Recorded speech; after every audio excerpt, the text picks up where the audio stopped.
Most people have a kind of a love-hate relationship with mathematics.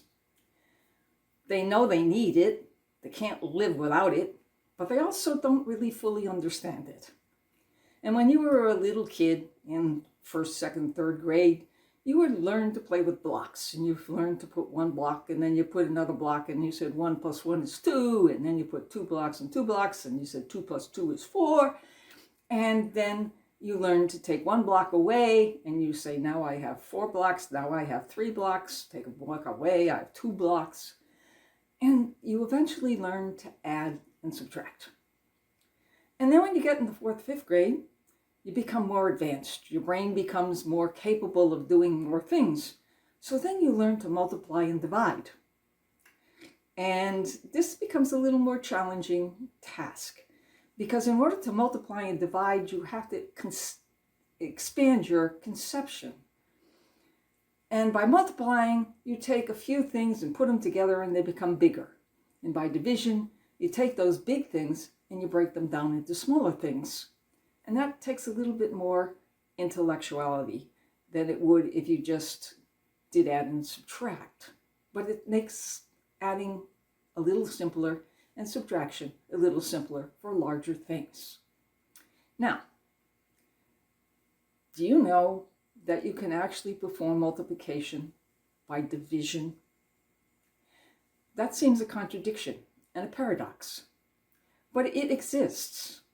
Because in order to make things in life more profitable and you want to share them, you have to multiply them. But you only can multiply them when you divide them up. And when you divide them up, they become more available to others.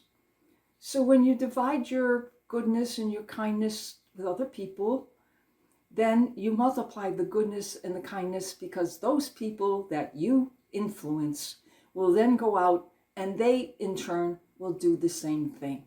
They will multiply your goodness and your kindness and your concern and your love with others. And those others then will become more multipliers, and they will divide the goodness of theirs among whoever they meet. In other words, our life has got to become viral. Our life has got to become one where we influence not just one person, but unknowingly, by influencing that one person, we influence thousands and even perhaps millions of people, and we didn't even know we did it. So, what does this mean? This means that if we want to become a social influencer, which is the big thing in today's culture, then what we need to do is to give something that will influence others, that is positive, growth-filled, and filled with love. Because until this world sees the goodness and the love and the kindness that exists in us as Christians, the world will never change. But it comes down to me. In other words, what do I have to influence others? So take a look in the mirror and see who you are.